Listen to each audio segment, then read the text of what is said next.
Boa noite a todos. Meu nome é Lucas Trindade, sou cardiologista, sou preceptor da residência de cardiologia do Hospital Sírio-Libanês, sou cardiologista aqui em São Paulo, no Hospital Vila Nova Star, e hoje eu vou apresentar essa aula para vocês de eletrocardiograma na emergência. O que eu preciso saber? Essa é uma aula para tirar grandes dúvidas de eletrocardiograma na emergência e lembrar as principais patologias que a gente tem que ter na cabeça para avaliar um eletro na emergência e conseguir tocar esse paciente. Perfeito? Vamos começar então. A gente vai falar um pouquinho, alguns dados na introdução, os passos para a interpretação de um eletro normal, o padrão eletrocardiográfico normal. A gente vai lembrar as principais patologias que não podemos deixar de rever sempre critérios diagnósticos e a gente vai falar de alguns erros muito comuns na emergência. Falando de introdução, a interpretação eletrocardiográfica tem que começar sabendo exatamente o que é um eletro normal. Você não pode trabalhar numa emergência, seja cardiologista recém-formado ou qualquer outra especialidade que trabalhe na emergência, sem ter clareza de um diagnóstico de eletro normal. Isso ajuda muito. Mais da metade dos eletros que a gente vai avaliar é normal e muitas vezes um eletro normal deixa com dúvida. É importante também que a gente tenha na cabeça a avaliação de padrões patológicos. Muitos eletros têm o mesmo padrão e às vezes quando você já vê alguns sinais rápidos daquele eletro, depois você raciocina, fecha critério diagnóstico, mas muito rapidamente você já tem aquele padrão na cabeça. Então, a avaliação e análise repetida de eletros com aquele padrão patológico ajuda muito a gente. Então, você tem que ver 10, 15, 20, 30 eletros do mesmo diagnóstico, fechando um padrão patológico na cabeça. Outra coisa importante e interessante para que a gente aprenda cada vez mais eletrocardiologia é que a gente faça o segmento dos casos. Você pega um eletro, tem uma avaliação inicial, um diagnóstico inicial, que é uma hipótese, mas é importante depois confirmar essa hipótese inicial para você ver se você está indo bem ou não nessa análise. Vá atrás do paciente, do caso, do colega que te passou o eletro e complementa a análise do eletro que você fez com a história clínica completa do paciente e mesmo com o uso de exames complementares como o ecocardiograma ou mesmo a angiografia, que às vezes determina o diagnóstico final. É importante acompanhar para saber se você estava bem ou não no início. Passos para a interpretação. Aqui é muito importante que você siga passos mentais de interpretação de eletro, para que você não coma bola. Tem que estar claro na cabeça como não comer bola no eletro. Primeira coisa é sempre identificação. Não comece a tratar um caso, a ver um eletro, a discutir diagnóstico, mesmo no WhatsApp ou na emergência ou de um colega ou no outro andar, sem saber se está o paciente correto com o nome dele, ou às vezes é um caso simples que você tem que saber pelo menos o nome e a idade do paciente, é um idoso, é uma criança. O sexo do paciente às vezes ajuda a entender diferenças entre doenças. O biotipo é um senhor gordinho baixinho, é um atleta super alto, isso muda na análise eletrocardiográfica. E principalmente falando em patologia, síndrome coronariana aguda e outras coisas, saber se é o dia correto e a data correta. Não identificar corretamente o eletrocardiograma é causa de muitos erros na emergência, muitos erros em hospitais. Então, tomem cuidado, sempre identifiquem corretamente o eletro. Outra coisa que não pode ser a padronização. Muitos erros acontecem porque o eletro não está padronizado de forma correta. Às vezes, na emergência, vai ter esse eletro aqui mais antigo, que tem até aquela caneta, e você, médico recém-formado, emergencista novo, não sabe mexer nisso. E talvez nem é enfermeiro, talvez nem auxiliar de enfermagem. Ou hospitais que têm esse já mais moderno eletrônico, a gente tem que tomar cuidado. Alguém tem que ter experiência, é importante você saber na sua emergência como que padroniza o eletro, seja esse antigo de caneta, seja esse mais moderno, tá bom? O médico é responsável por isso. E a padronização correta é que seja 25 milímetros por segundo e 10 milímetros por milivolt. Como que eu garanto que essa padronização está correta? Através dessa pequena torre, que geralmente está do lado direito do eletro. Essa torre é nada mais do que a configuração de como que está o padrão. Tem que ter um quadradinho para o lado, um quadradão para o lado, que dá 5 quadradinhos, e 2 quadradões para cima. Exatamente assim. Então, isso aqui representa 25 milímetros por segundo e 10 milímetros por milivolt. Se tiver esse padrão, um quadradão para o lado e 4 quadradões para cima, está dobrada a análise desse padrão. E se tiver só um quadradinho, está pela metade. Isso vai alterar a análise do eletro.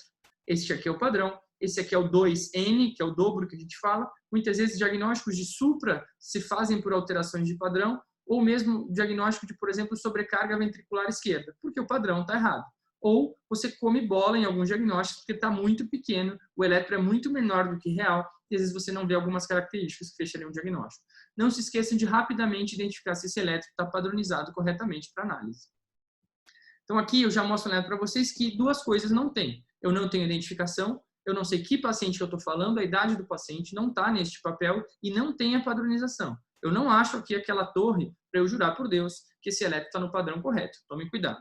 O ideal é que você tenha um eletro como esse, Ou seja, com a identificação, aqui eu coloquei uma tarja preta, então aqui tem nome, idade, horário e dia que foi feito esse eletro. E aqui do lado a gente vai ver essa torre que eu comentei para vocês. Geralmente, um quadradão para o lado, 2 quadradões para cima, está correto, 25 milímetros por segundo, 10 milímetros por milivolt. Essa é a padronização correta do eletro. Perfeito. Identificação e padronização é extremamente importante. Após ver isso e ter certeza que é o eletro correto que você está avaliando, você vai passar por 5 passos da interpretação.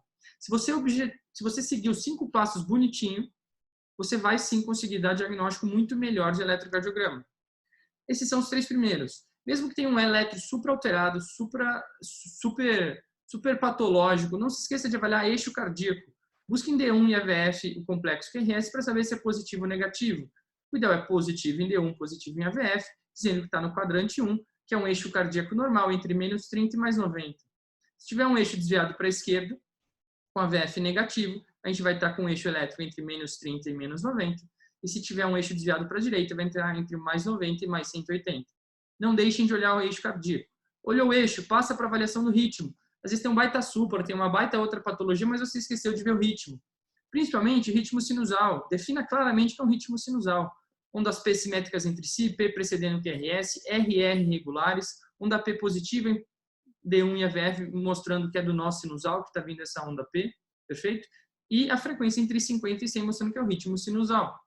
A principal diferenciação vai ser com fibrilação atrial, onde não teremos ondas P precedendo o QRS, e o RR vai ser irregular, como a gente costuma falar, irregularmente irregular. Essa diferenciação clara entre sinusal e fibrilação atrial tem que estar na cabeça de qualquer médico na emergência. O diagnóstico diferencial vai ser com ritmos atriais, taquicardias atriais, ritmos atriais ectópicos, ou mesmo ritmos ventriculares, caracterizados por ausência de onda P e QRS geralmente mais alargados. Avaliem o eixo, avaliem o ritmo, olhem a frequência. Às vezes tem um baita supra, mas você não viu que está bradicárdico, super taquicárdico mais do que você queria. O normal é entre 50 e 100 batimentos. Se estiver acima de 100, taquicardia, seja sinusal, ou seja em fibrilação atrial, ou seja em outro ritmo, ou bradicardia, independente do ritmo também. Mas não se esqueçam de olhar, documentar, escreve embaixo a frequência cardíaca. Passou por esses 3 primeiros passos? Aí sim você vai começar a avaliar ondas, todas e com calma, e depois segmentos. Avalie as ondas uma por uma, onda P, para avaliar principalmente sobrecargas atriais. Depois passa para o complexo QRS, avalia a duração de complexo QRS para ver bloqueio de ramo. QRS tem que durar no máximo 3 quadradinhos, 0,12 segundos. Você tem que olhar também se esse QRS tem sinais de sobrecarga ventricular esquerda, por critérios diagnósticos como Ron-Hilt-Estes, que é um dos mais usados, perfeito? Tem que avaliar se as ondas R progridem na parede anterior, classicamente, ou você vai avaliar que tem uma onda Q patológica, sugerindo infarto antigo. Avalie com calma o QRS e avalie nas 12 derivações, perfeito? E avalie com calma a onda T. É uma onda T clássica? É uma onda T positiva, geralmente assimétrica? Ou é uma onda T invertida? Ou é uma onda T pontiaguda? Avalie com calma a onda T nas derivações. Depois disso, vá com calma ver segmento por segmento. O primeiro deles é o intervalo PR. Aqui, quem determina o intervalo PR é o nó atrioventricular. Doenças do nó atrioventricular, como os bloqueios atrioventriculares, vão fazer o PR se alargar ou mesmo ter P's bloqueadas. Mas avalie o PR. Às vezes tem um supra, um bloqueio de ramo esquerdo, mas você não viu que tem um BAV de primeira, um BAV de segunda. A gente vai falar de BAV hoje.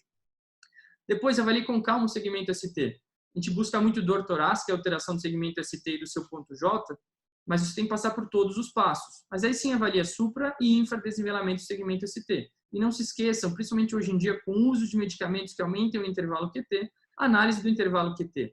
QTs alargados, intervalo QTs longos, costumam cursar com arritmias ventriculares graves e até parada cardíaca. Então, esses são 5 passos para a interpretação. Eixo, ritmo, frequência, ondas e segmentos. Independente da patologia, independente da complexidade do eletro, se você for com calma avaliar esses 5 passos nessa ordem, você vai dar muito mais diagnóstico com calma. Perfeito? Vamos olhar padrões eletrocardiográficos normais. Então, aqui é aquele primeiro eletro que eu não identifiquei, cuidado, sempre identificação e padronização. Mas isso aqui é um eletro normal. Se a gente for passar pelos 5 passos, a gente vai ver que é QRS positivo em D1, positivo em AVF, eixo normal. A gente vai avaliar o ritmo, ondas P precedendo o QRS, P simétricas entre si, RR regulares, onda P positiva em D1 e AVF, frequência entre 50 e 100, clássico de ritmo sinusal. A gente vai avaliar a frequência, ou a gente vai contar 10 segundos no tempo, lembrar que cada quadradinho pequeno tem 0,04 segundos. Cada 5 quadradinhos tem 0,2 segundos. Você pode contar 10 segundos no tempo, ver quantos complexos QRS tem dentro dele e multiplicar por 6, para avaliar quantos batimentos tem em 1 minuto. Ou você faz aquela conta clássica de cardiologista, que a cada 5 quadradinhos, você vai contar 300, 150, 100, 75, 60, 50. Isso é sempre a partir da próxima linha que você cruzar. Então, pega um QRS numa linha mais grossa. Na linha próxima, se tiver um QRS aqui, a gente vai avaliar que está 300 batimentos por minuto. Nessa aqui, 150, aqui 100, aqui 75, aqui 60, aqui está mais ou menos entre 60 e 75 batimentos por minuto. Avalia o eixo, ritmo e frequência, vai para as ondas e segmentos. Então, avalia a onda P para ver sobrecarga, avalia QRS, nesse caso aqui, o QRS não é alargado, eu não tenho presença de onda Q patológica em nenhuma dessas derivações. A onda R progride naturalmente na parede anterior. Não tenho sinais de sobrecarga ventricular esquerda. Perfeito. E a onda T, uma onda T positiva, uma onda T assimétrica, que não sugere uma onda T patológica. Depois eu vou para os segmentos. Lembrar que o segmento PR, ele tem que durar no máximo 5 quadradinhos, ou seja, 0,2 segundos. Se tiver acima disso, a gente já vai estar falando de um bloqueio atrioventricular de primeiro grau. Nesse caso aqui, não temos mais do que 5 quadradinhos de PR. Ok? Passamos para o segmento ST. O segmento ST tem que estar nivelado com a linha de base. Muitas vezes a gente tem um pouquinho de repolarização precoce. A gente vai ver os critérios de supra mais para frente. Mas aqui não me chama atenção, nem na parede anterior, nem na parede lateral, nem na parede inferior, alterações de ST que sugiram isquemia. E por último, a gente vai avaliar o intervalo QT. O intervalo QT pode ser calculado rigorosamente, mas a gente costuma usar uma regra mais simples. Entre dois QRS, passa uma linha imaginária no meio, como aqui. Se a onda T estiver antes dela, provavelmente é um intervalo QT normal. Se a onda T terminar nessa linha ou passar essa linha imaginária, a gente provavelmente está frente a um QT longo. A gente vai ter que calcular para saber se realmente é um QT longo ou não. Aqui, outro eletro normal. É importante que tenhamos padrões de eletro normal na cabeça. Então, aqui você vê que é uma linha de base tremida, um eletro diferente do outro. Não é a mesma coisa, mas com calma você fala que é um eletro normal. Eixo positivo e D1 positivo em AVF, ritmo sinusal, frequência entre 50 e 100, ondas P não patológicas, QRS que não está alargado, não tem onda Q patológica, R progride normalmente na parede anterior, não tem sinais de sobrecarga, ondas T que não sugerem patologia, nenhuma alteração de segmento PR, segmento ST e nem de intervalo QT. Você passou por todos os passos, você com calma diz que isso aqui é um eletro normal. E esse aqui, apesar de não ter identificação, já traz aqui do lado novamente a padronização, para a gente ter certeza que a padronização está correta. Seguindo em frente, mais um eletro normal. Veja que não são idênticos, mas todos eles ainda dentro de normalidade. Eixo normal, ritmo sinusal, frequência entre 50 e 100. Há nenhuma alteração nas ondas P, muito importante. Nenhuma alteração no QRS, importante. Nenhuma alteração nas T's, em todas as derivações. E os intervalos estão normais. Mais um eletro. No olhômetro, você olhar rápido e falar assim, normal. E se você seguir os 5 passos, vai estar normal. Falei para vocês do ritmo sinusal. O principal é que você diferencie de fibrilação atrial e não tenha dúvida. São duas características que você não pode esquecer. A ausência de onda P precedendo QRS, RR irregular. Veja que você tem uma onda de base tremida, que são as ondas F de fibrilação atrial. Aqui a gente percebe que eu não consigo dizer o que é onda P. Em nenhuma das derivações fica claro para mim que eu tenho P's precedendo QRS e eu tenho claramente RR irregular. Neste caso aqui, estamos frente, sim, a uma fibrilação atrial. Eu não consigo dar o diagnóstico de ritmo sinusal, não tem P precedendo QRS, P simétrico entre si, R irregular, nada de sinusal. Fibrilação atrial, a gente tem que dar diagnóstico na emergência, muda a conduta, muda tratamento, muda segmento. E aqui lembrar que quando a gente tem uma fibrilação atrial, a frequência não pode ser contada daquela forma que eu ensinei, 300, 150, 100. Como é irregular, você tem que contar no tempo. Então, você conta 6 segundos e multiplica por 10, ou você conta 10 segundos e multiplica por 6, conta quantos QRS tem dentro. Perfeito? E esse eletro, novamente, seguindo aquelas duas características de fibrilação atrial. Ausência de onda P precedendo QRS, RR irregular. Outra coisa que chama muita atenção do médico jovem na emergência é taque sinusal. Às vezes você fica na dúvida, é sinusal, é uma taque super, o que eu estou na frente? Para você dizer que é uma taquicardia sinusal, claramente, pelo menos as outras 4 características de ritmo sinusal tem que ter. P's precedendo QRS, P's regulares entre si, RR regular e P positiva em D1 e AVF, sugerindo que está vindo do nó sinusal.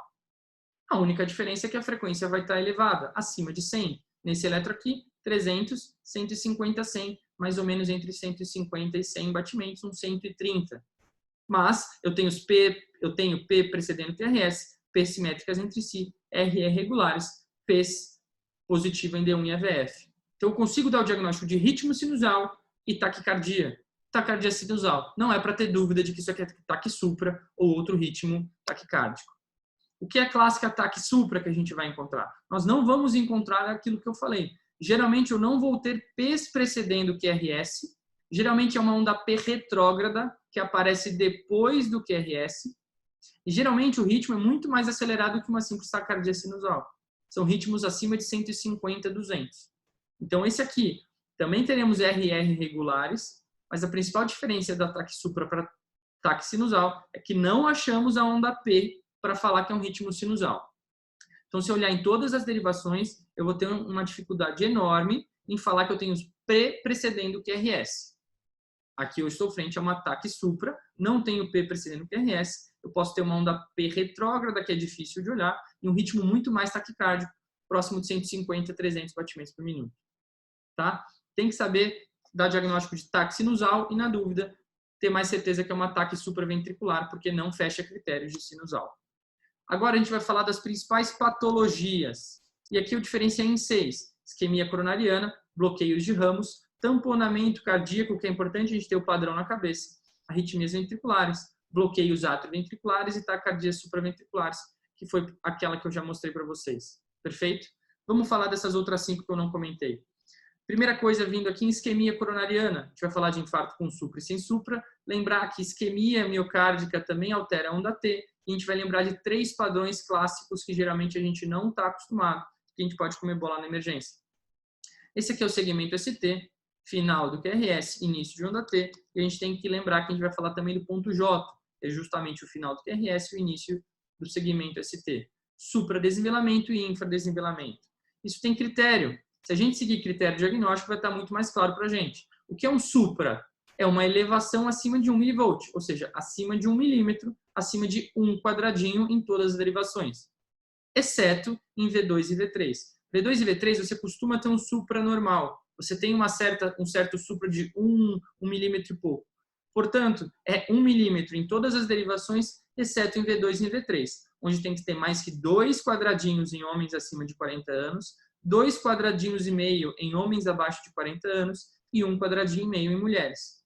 E lembrar que tem que ser em 2 derivações contíguas, derivações que respeitem território coronariano. Não pode ser uma derivação sozinha com supra e não pode ser 2 derivações, uma que fala de parede anterior e uma que fala de parede inferior. Às vezes a gente tem dúvida de supra ou não e às vezes nem fecha critério. Então lembrar dos critérios certinho, 1 quadradinho, exceto V2 e V3, isso ajuda a dar diagnóstico na emergência. E lembrar que qualquer depressão de ST acima de meio quadradinho em 2 derivações contíguas já configura infradesnivelamento de ST. Lembrar, a gente falou aqui de infarto com supra. Se você tem um paciente que você tem um eletro normal e que logo em seguida ele tem dor torácica e um bloqueio de ramo esquerdo novo, você está frente a um provável infarto com supra, que além de fazer isquemia miocárdica, fez um bloqueio de ramo esquerdo agudo. Sempre que você tiver um bloqueio de ramo esquerdo novo, você considera como infarto com supra. Resumindo, supra, lembrar de 2 derivações contíguas, acima de 1 milímetro, exceto em V2 e V3, que estão aqui as características, e lembrar que qualquer infra acima de meio, você já pode considerar um infradesnivelamento de segmento ST e pensar se aquilo significa isquemia ou não. Padrões eletrocardiográficos de supra. Então vejam aqui. Lembrar, identificação, padronização, não se esquecer dos 5 passos. Eixo, ritmo, frequência, ondas e segmentos. Mas eu já estou falando de supra, vamos direto para o segmento ST. Percebam que em V1 eu não tenho supra, mas em V2 eu tenho um supra de pelo menos 5, 6 quadradinhos, um baita de um supra, e que ele continua em V3, V4, V5, V6, até em D1 e AVL. Aqui eu estou frente a um infarto anterior extenso que pega a parede lateral. É um infarto anterolateral. Esse aqui é um infarto grave, provavelmente é um infarto da descendente anterior. Outro infarto com supra clássico, padrão eletrocardiográfico tem que estar na cabeça. É isso aqui.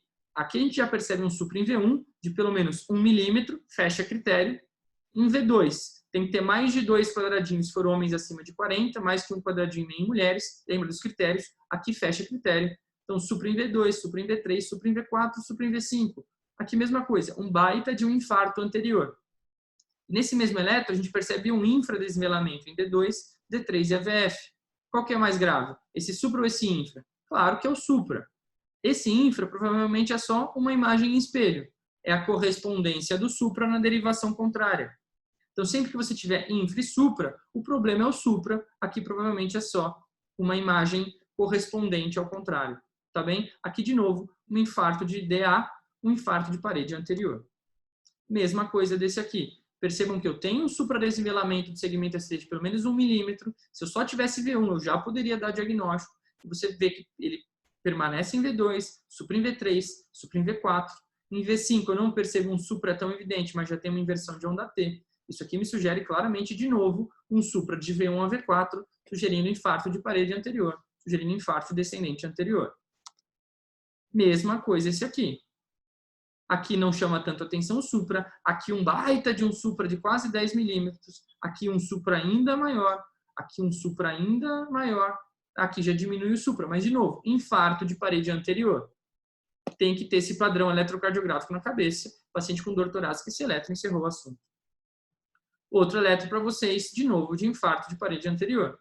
Vejam aqui, V1 não chama atenção, V2 depende da idade do paciente, talvez não feche critério, mas V3 já temos mais de 2 quadradinhos, V4 eu tenho basicamente 5 quadradinhos, V5 eu tenho 5 quadradinhos também, V6 é a mesma coisa. Aqui, novo infarto anterior, pegando parede lateral, é um infarto anterolateral.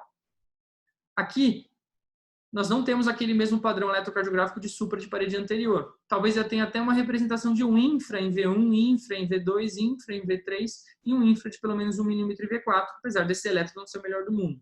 O que chama muita atenção é um infarto com supra de D2, infarto com supra de D3 e AVF, um infarto de parede inferior. Aqui eu já vou estar pensando em coronária direita, que irriga a parede inferior.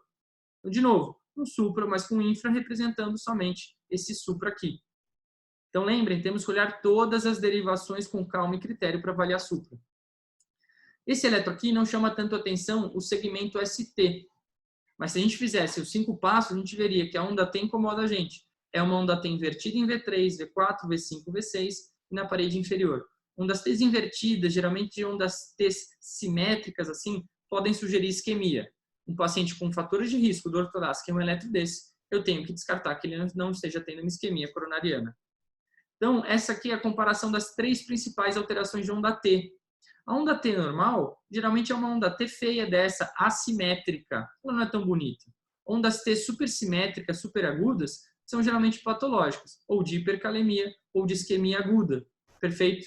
E isso aqui é importante da isquemia aguda. Muitas vezes o infarto com supra, nos momentos iniciais, ele não tem o supra ainda, mas ele já mostra uma onda T apiculada, bonita dessa, simétrica, sugerindo as primeiras horas de um infarto com supra.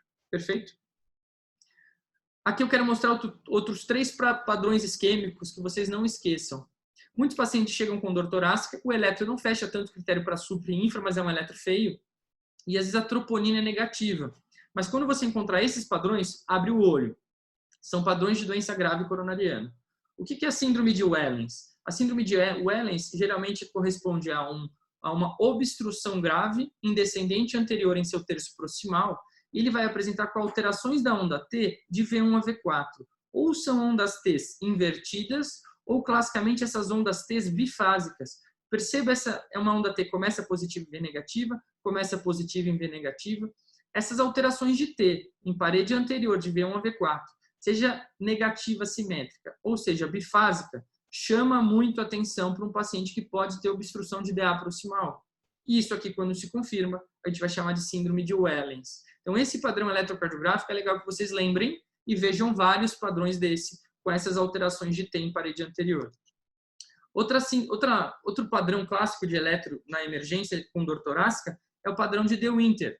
Como no padrão de Wellens, o padrão de De Winter também sugere uma obstrução grave em DA proximal. Quais são as principais características? Também alteração de V1 a V4, sugerindo parede anterior e DA proximal, mas ele aparece como esse leve infra e com essa T hiperaguda, que é essa T alta, bonita, grande, simétrica. Isso aqui sugere muito isquemia, sugere DA proximal. Esse padrão eletrocardiográfico é um padrão de De Winter. Perfeito? Outro padrão clássico de isquemia miocárdica é o padrão de oclusão de tronco de coronária esquerda. Lembrar, nós temos o ósseo da coronária direita que leva a descendente, o ósseo de coronária direita que dá origem à coronária direita e o ósseo de coronária esquerda que dá origem à descendente anterior e a artéria circunflexa que vai para a parede lateral. O tronco, se fechou o tronco, fechou as duas. É ainda mais grave. Como que aparece uma oclusão aguda de tronco? Geralmente é um supra de AVR, um supra de V1 e um infra em todas as outras derivações. Esse supra de AVR, supra de V1 e infra das demais sugere muito uma oclusão grave em tronco de coronária esquerda. Prestem muita atenção nesse tipo de eletro, corre para o cateterismo. Perfeito? Oclusão completa de tronco leva à morte súbita, geralmente. Esses três padrões são interessantes que vocês lembrem, não só infarto com supraclássico, não só alteração de onda T clássica, mas padrão de De Winter, padrão de Wellens e esse padrão de tronco de coronária esquerda. Vamos para frente. A gente falou de isquemia miocárdica, uma coisa que a gente tem que lembrar na emergência é bloqueio de ramo esquerdo. Vamos já passar para esse slide. A gente tem o nó atrioventricular, o tronco do feixe de His, ramo esquerdo, ramo direito, fibras de Purkinje. Quando o ramo esquerdo não funciona, seja por degeneração progressiva ou infarto antigo ou outras doenças, a ativação elétrica não vai ser igual. Ao invés de ser simultânea pelo ramo direito e ramo esquerdo, ela vai começar pelo ramo direito e depois vai para o coração esquerdo, célula a célula. E o padrão eletrocardiográfico vai mudar. Quando você fala em bloqueio de ramo, você olha sempre V1 e V6. Esses são os critérios diagnósticos. Sempre que fala em bloqueio de ramo, QRS alargado acima de 120 milissegundos, como temos nesse eletro, mais do que 3 quadradinhos.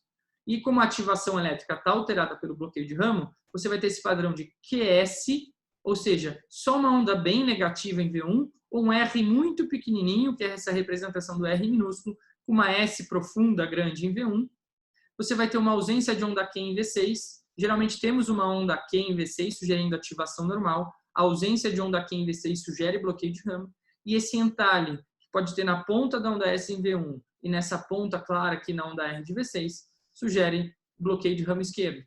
Podemos ter outras duas alterações no bloqueio de ramo esquerdo, que é alterações de supra e infra, como aqui a gente percebe que a gente tem um supra em V1 e um infra em V6, não sugerindo isquemia, mas sugerindo bloqueio de ramo.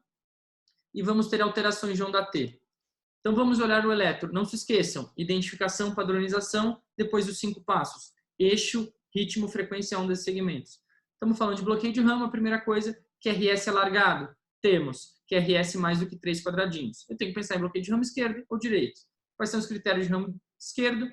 RS em V1, R pequenininho, S grandão, temos. Ausência de onda Q em V6, temos. Entalhe em V6, entalhe em V1, temos. Aqui fecha critérios para bloqueio de ramo esquerdo.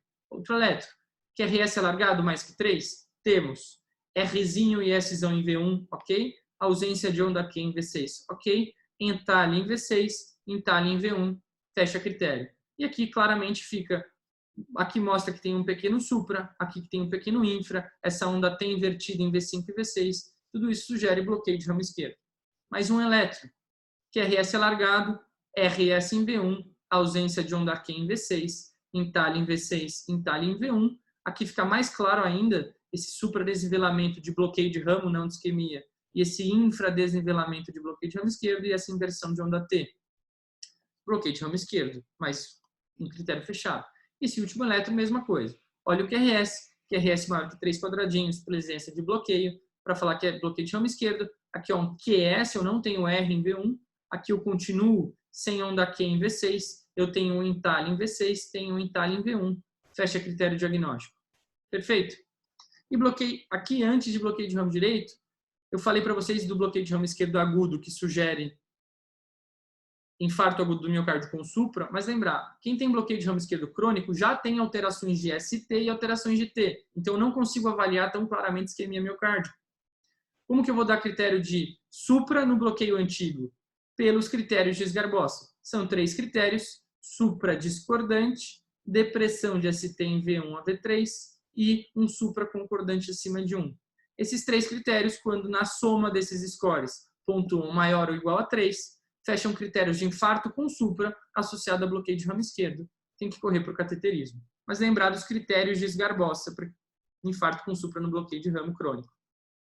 Principal diagnóstico diferencial de bloqueio de ramo esquerdo, marca-passo. O que vamos ver no eletro na emergência de paciente que você não conhece? Essas espículas atriais e as espículas ventriculares, que é o estímulo do marca-passo. E por que parece um bloqueio de ramo esquerdo? Porque seja um eletrodo provisório ou seja um eletrodo de marca-passo definitivo, ele vai estar implantado pela via venosa no ventrículo direito. Se ele está implantado no ventrículo direito, a espícula primeiro ativa ventrículo direito e depois ventrículo esquerdo, sugerindo um bloqueio de ramo esquerdo. Então, ativação primeiro da onde está e depois do ventrículo esquerdo. E às vezes o eletro mimetiza um bloqueio de ramo esquerdo. O que você tem que tentar identificar são essas espículas de marca-passo. Outra coisa que imita muito o bloqueio de ramo esquerdo, mas que tem suas características, é a hipercalemia, que é uma emergência. A hipercalemia costuma ter sempre essa onda T muito alta, muito positiva, uma onda T em tenda, mas também pode alargar o QRS. Então, aqui temos um complexo normal. O potássio, quando começa a se elevar entre 5 e 7, mais ou menos em 7, já começa a ter essa elevação de onda T apiculada clássica. Se você tiver um potássio ainda mais alto, entre 7, 8 e 9, você já vai ter um achatamento de onda P e um alargamento de QRS, que às vezes imita bloqueio de ramo esquerdo. Em casos graves, bloqueios acima de 9, você já perde o formato do seu QRS. Aqui é quase uma parada cardíaca. Esse paciente está preparado, sai correndo, faz as medidas para hipercalemia correndo. Então, lembrar que a hipercalemia pode alterar a onda T classicamente, mas em casos graves pode alargar o QRS até chegar nesse formato de sino. Aqui um outro eletro de hipercalemia. Olha essa onda T, é uma onda T muito alta, quase maior que o QRS, e é uma onda T que perpetua nos outros. Uma história de paciente com infecção ou doença renal crônica corre atrás do potássio. Essa onda P sugere muito hipercalemia. Outra coisa de diagnóstico diferencial de bloqueio de ramo esquerdo é a pré-excitação ventricular, que acontece, por exemplo, na síndrome de Wolff-Parkinson-White. O paciente vai ter uma pré-excitação que vai se configurar por essa onda delta. Percebam essa barriguinha do QRS? Aqui eu vejo de novo, é uma barriguinha. Ao invés do QRS começar alto e rápido, ele faz uma barriguinha e depois ele vai normal. Aqui em D1 também fica claro. Se a gente for olhar mais próximo, ele tem essa barriguinha que sugere um ramo extra, uma pré-excitação. Ele tem um fio a mais no coração que ele nasceu e a atividade elétrica passa por ele, nesse fio acessório, nesse ramo acessório. Isso pode alargar o QRS e imitar um bloqueio de ramo esquerdo. Mas busquem essa onda delta quando tem o QRS alargado para pensar em pré-excitação. Falando em bloqueio de ramo direito, mesma coisa. Os critérios, vamos olhar o eletro sempre em V1 e V6. Aqui o problema é o ramo direito que não funciona. Sempre QRS acima de 120 milissegundos. O ramo direito, quando ele está bloqueado, a gente vai ter um padrão polifásico em V1, então geralmente RS, R', formando esse padrão em orelha de coelhinho. E a gente vai ter classicamente essa onda S alargada em V6 com esse empastamento aqui, muito típico de bloqueio de ramo. Então, V1 eletro, QRS alargado, temos bloqueio de ramo. Esquerdo ou direito? Para fechar critério de direito, complexo polifásico em V1, RS, R', empastamento em V6, fechou o critério diagnóstico. Esse outro, mesma coisa. QRS alargado, complexo polifásico em V1, empastamento de onda S em V6, fecha critério de bloqueio de ramo direito. Outro eletro, QRS alargado, complexo polifásico, aqui um padrão mais em torre em V1, mas temos sim uma onda S empastada em V6. Isso aqui sugere bloqueio de ramo direito. Perfeito? Aqui, quais são os principais diagnósticos diferenciais? É a síndrome de Brugado. Percebam que, lembrar, quem não sabe, síndrome de Brugado é uma doença genética, que o paciente tem alteração dos canais de sódio do coração, e o eletro vai ter essa forma quando a gente tem um Brugado espontâneo. Um padrão polifásico, mas que, além disso, vai ter essa barriguinha que desce lenta e essa onda T invertida. Então, você vai ter o QRS. Quando acaba a onda R, o ST vai ter esse tipo de supra, não volta para a linha de base, e essa descida é muito lenta, principalmente em V1 e V2. E, classicamente, a gente fala que parece uma corcova de golfinho. Tem este padrão que desce lento e essa onda T invertida em V1 e V2. Chama muita atenção, parece a corcova de golfinho. Parece, dá para confundir com bloqueio de ramo direito muitas vezes. Lembrem desse padrão na cabeça de síndrome de Brugado. Resumindo para vocês, uma outra dica, quando a gente fala de um eletro normal, ok. Quando a gente fala de bloqueio de ramo direito, a principal característica é QRS acima de 3 quadradinhos. Uma dica, olha sempre V1. Se V1 for positivo, é a dica do carro. Está dirigindo o carro, vai virar para a direita, seta para cima, Ou seja, complexo positivo, seta para cima, o carro vira à direita, bloqueio de ramo direito. E se você olhar V1 e for negativa, seta para baixo, bloqueio de ramo esquerdo, o carro vira para a esquerda. Essa é uma dica. Tem QRS alargado, olha V1. Positivo, bloqueio de ramo direito. Negativo, bloqueio de ramo esquerdo. Mas lembrar de fechar critério diagnóstico. Falei para vocês de tamponamento cardíaco. A gente tem o pericárdio, que é um saco pericárdico. Quando a gente tem um derrame pleural muito importante, a gente vai acabar tendo uma restrição do ventrículo. Então, o saco pericárdico fica cheio de líquido e aquilo vai comprimir o músculo cardíaco que está tentando bater. E esse coração vai ficar balançando dentro desse líquido. E o que a gente vai ver no eletro é essa alternância de QRS. Um QRS maior, um QRS menor, um QRS maior, um QRS menor. Um eletrocardiograma como esse, um paciente com histórico desse tipo de doença e que apresenta tríade de Beck, hipotensão, abafamento de bulhas e estase jugular, sugere muito o diagnóstico de tamponamento cardíaco. Esse é um eletro clássico que vocês têm que lembrar, alternância de QRS. Aqui um eletro bonito para vocês de um torsade epoin. É uma arritmia ventricular complexa, grave e que leva à morte súbita. Você perceba que o paciente tinha algum ritmo aqui no início e que de repente ele começa a fazer essa TV polimórfica, que é mais amplo, diminui e depois aumenta, como se estivesse torcendo as pontas. Torsade epoin. Tratamento é com magnésio, diferente de taquicardia ventricular. Isso aqui, quando não para, seja com remédio, seja espontâneo, o paciente não tem débito cardíaco, ele vai acabar evoluindo com morte súbita. Perfeito? Então, lembrar desse tipo de eletro, que clássico torsade epoin, tratamento com magnésio. E o que geralmente pode ocasionar torsade epoin é um QT longo. A gente falou para seguir os 5 passos e não esquecer do intervalo QT. Muitas drogas aumentam o intervalo QT. Qual foi aquela regrinha que eu falei? Pega 2 RRs, passa uma linha no meio. Percebam que essa onda T está no meio do QRS. Essa onda T está no meio dessa linha imaginária que eu estou passando. Então, sugere um intervalo QT alongado. Se eu fizesse pela técnica da tangente, que é a forma correta de avaliar o intervalo QT, uma forma muito utilizada, e fizesse o QT corrigido pela fórmula de Bazet, que também é importante que a gente lembre disso, como calcular o intervalo QT corretamente, eu veria que eu tenho um QT longo, acima de 450 em homens e 470 em mulheres, 470 milissegundos, e um QT corrigido geralmente acima de 500 já sugere coisa bem grave. QTs longos podem levar a arritmias ventriculares complexas e morte súbita. Perfeito? Então lembrar de avaliar o intervalo QT. Isso aqui é uma outra figura. Passa uma linha imaginária entre 2 QRS. Percebam que a onda T está bem no meio. Isso me sugere um QT longo. Calcula com calma. Vai ver que tem QT longo. Você tem que tomar medidas para que esse paciente não evolua com arritmia complexa grave. Falamos de bloqueios lá no início. Não podemos esquecer dos padrões de bloqueio. Então, bloqueio atrioventricular sugere doença no nó atrioventricular.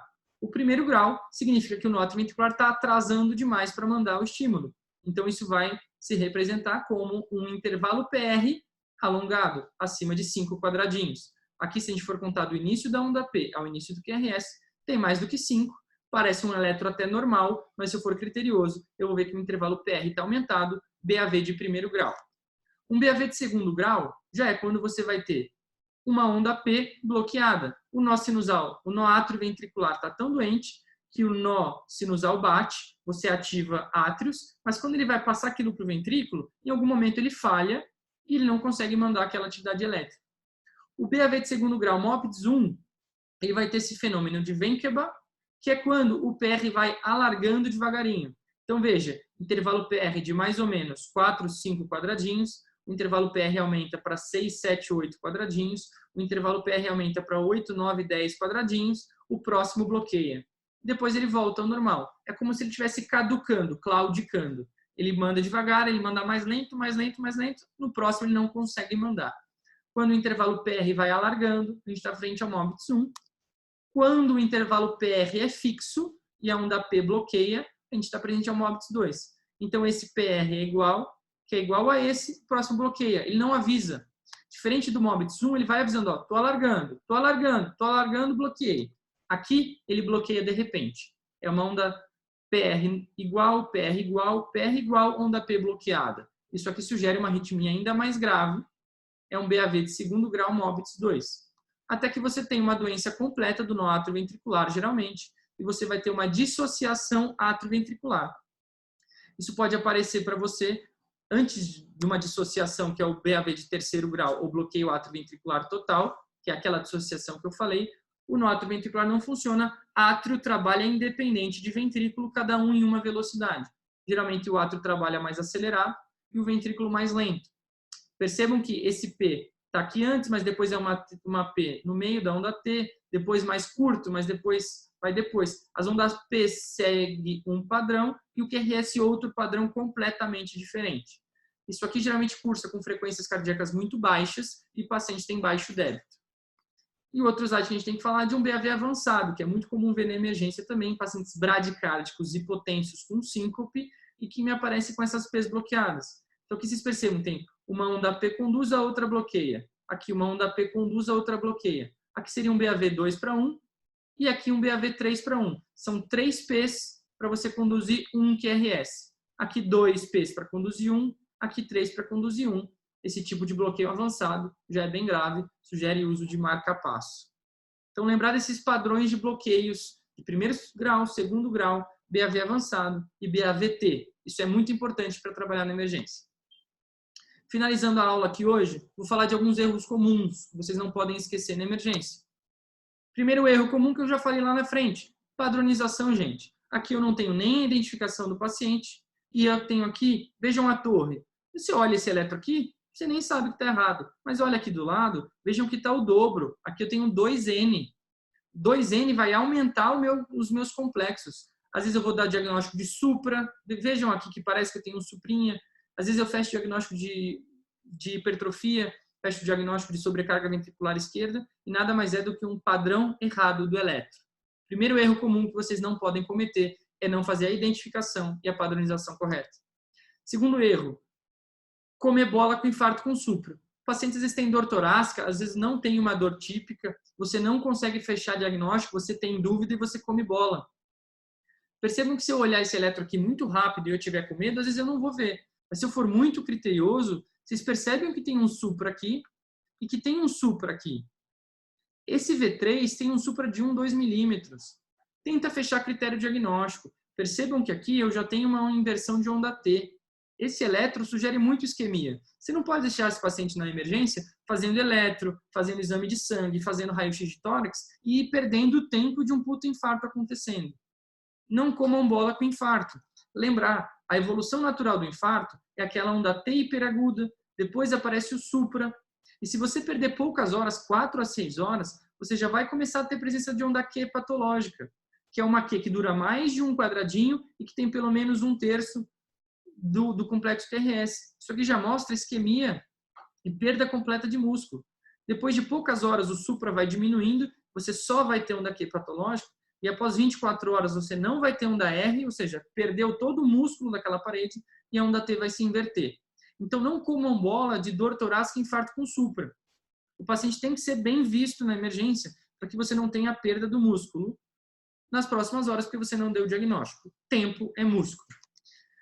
Outro caso aqui interessante que vocês têm que lembrar do padrão é um supradifuso. Percebam que eu tenho supra de V2, supra de V3, supra de V4, supra de V5, supra de D2, supra de D3, supra de AVF, supra de D1, supra de AVL. É um supra de basicamente todas as derivações. Isso aqui não é um infarto de todas as artérias. Esse supradifuso sugere muito pericardite e miocardite. Esse é o principal diagnóstico diferencial de supra na emergência. E outro erro muito comum é você achar que todo supra é infarto. Esse aqui é um exemplo de pericardite, mas olha quantos diagnósticos podem dar supra. Desde repolarização precoce, bloqueio de ramo esquerdo, pré-excitação ventricular que vocês viram, síndrome de Brugada, pericardite e miocardite, embolia pulmonar, hemorragia subaracnoide, síndromes hemorrágicas cerebrais podem dar alterações de ST, hipercalemia, outras cardiomiopatias. Lembrem disso. Um erro clássico é achar que todo supra é infarto. Não é. Temos que ter muito critério para o supra e não perder tempo, mas não são sinônimos. Perfeito? Outro erro comum, mostrei para vocês no Torsades de Pointes. Aqui, classicamente, todos se lembram dos critérios de taquicardia ventricular, que é um QRS alargado e taquicárdico. Isso aqui sugere muito uma TV polimórfica. O que a gente faz na emergência, geralmente cardiologista, é ficar discutindo muito tempo se eu estou presente a uma taquicardia ventricular ou se eu estou presente a uma taquicardia supraventricular com aberrância, que é, por exemplo, um paciente que tem pré-excitação e faz síndrome de Wolff-Parkinson-White, um paciente que já tem um bloqueio de ramo esquerdo e faz um ataque supra e vai ter QRS alargado. Você não pode, erro comum, é você perder tempo na emergência com um ataque cardioventricular para descobrir se você faz adenosina num ataque supra com aberrância ou se você trata como TV. Mais de 80% das taquicardias com QRS alargado são TVs. Na dúvida, meu amigo, não perde tempo. Se o paciente estiver instável, você vai para a cardioversão elétrica, e se o paciente estiver estável, você vai dar amiodarona. Mas não fique perdendo tempo. Trate como taquicardia ventricular. Outro erro comum da emergência. E para finalizar, a gente falou de fibrilação atrial. Às vezes a gente come bola nos diagnósticos de flutter atrial na emergência. Percebam essas ondas F em serrote, clássicas de flutter. Vejam que os RR são regulares. Então, às vezes você olha rápido e acha que é ritmo sinusal. Parece uma onda P precedendo o QRS, RR regulares. Mas percebam que são ondas R em serrote, ondas F de flutter em serrote. Isso aqui é típico de flutter atrial. Então, tenham um olho também para lembrar desse diagnóstico. Pelo RR regular, às vezes comemos bola. Perfeito, pessoal. Essas foram as principais patologias de eletro na emergência e os erros mais comuns que enfrentamos na emergência. Se alguém tiver dúvida, eu estou à disposição para responder para vocês, seja por e-mail, seja de outra forma. Queria agradecer o convite de todos. Espero que essa aula ajude nesse congresso excelente que montaram para a gente com tantas aulas boas. Essa aula de eletro na emergência ajude a vocês a tratar melhor os pacientes e não ter tanta dúvida de eletro. Muito obrigado a todos e até a próxima.